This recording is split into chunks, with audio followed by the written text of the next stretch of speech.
Hey Siri, what is this TED Talk about again? 5 years ago, the closest thing we had to AI was asking Siri or Alexa whatever questions that came to mind. However, now artificial intelligence is everywhere, in everything, and accessible to all. But are people really starting to choose to bore AI with their curiosity, rather than their own friends and family? Let me show you what I mean. I'm going to present you with 3 questions. Some of them a child asks a form of AI, and the others are questions that a child asks their own parents. I want you to guess which one is which. Let's see how this goes.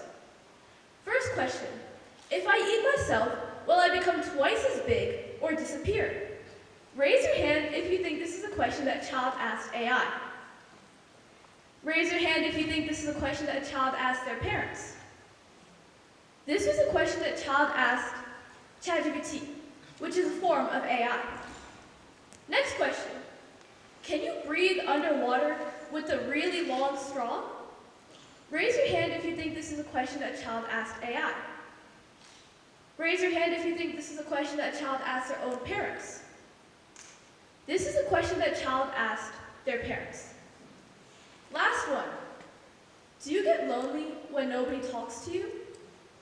Hands for AI. Hands for their own parents. This was a question that a child asked AI. Now, the point of this activity wasn't really to show you how many you got right. However, if you did get 3 for 3, give yourself a pat on the back. These were pretty tricky to guess right. However, the main point of this exercise was to show you that mere children are choosing to ask a software their questions rather than their own family. Think about that for a second. But how do the kids know to ask AI? How do they even know what that is or how to access it in the first place? A study by the Beacon Journal says, kids learn how to engage with technology by watching adults. If they see us using AI to ask questions, then they will follow that example. Well, that shouldn't come as a shock. After all, kids learn things by observing others. But what is surprising about this is that if kids are watching adults use AI for simple thoughts and everyday questions, what does that say about the future generation? Now, a lot of us aren't used to AI.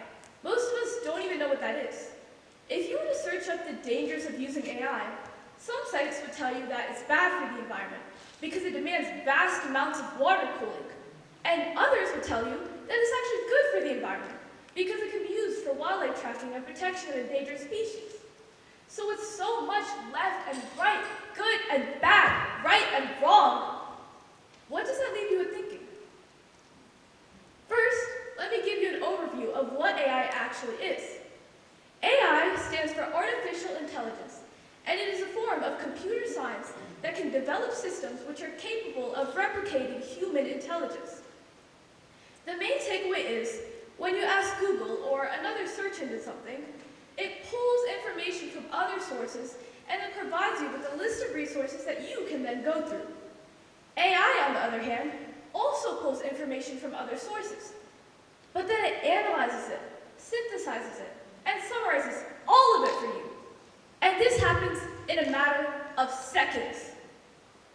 So, if AI is a quicker way to do things, then why is it so dangerous?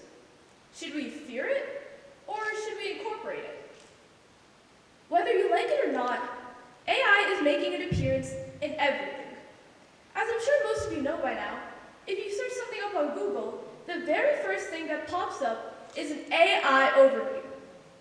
And to relate it even closer to our own school, one of our teachers at River Hill, Miss Wester, recently shared that she used Google Gemini to generate some questions for her test. So if AI can do our work for us, then how do we make sure we don't forget how to do basic things?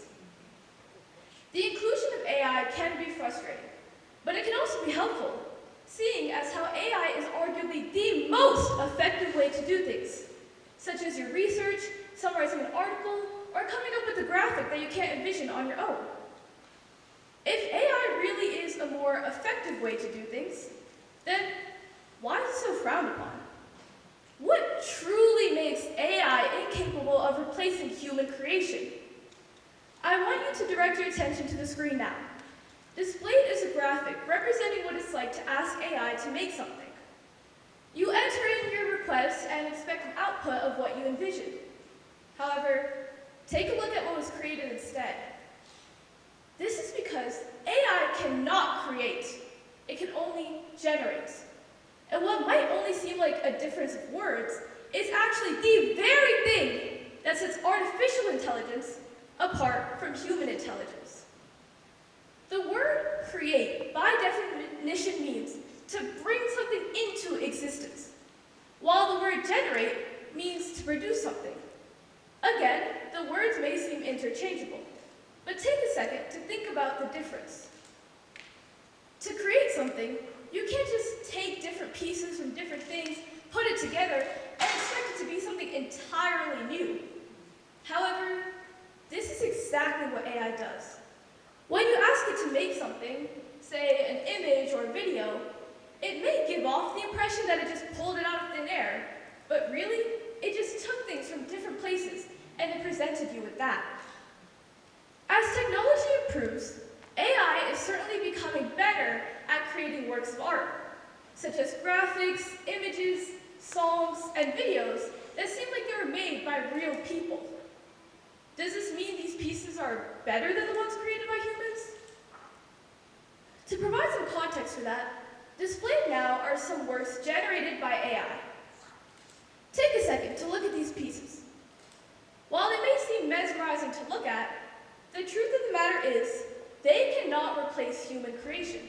And that is simply because even though AI can make an image or a video in less than 5 minutes, it still requires a human to tell that AI of what to do.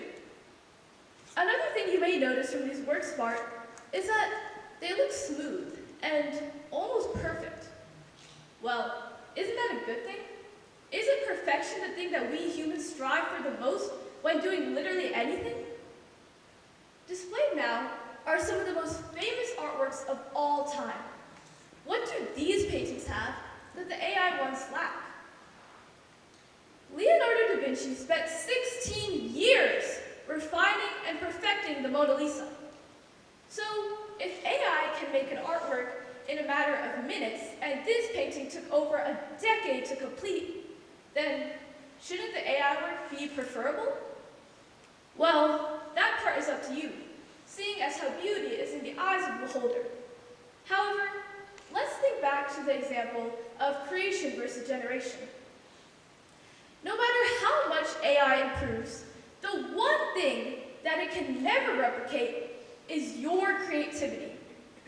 That moment when you decide what to wear, what to sing, or even what to cook for dinner, coming up with that idea is the one thing AI can never do, no matter how much it progresses.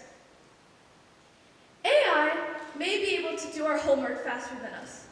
It may become more efficient than us at doing certain tasks, and it may know the answer to every single question that a child has. But the one thing that AI can never do is come up with the designs that shape things like art, music, and architecture that change our world forever. Thank you.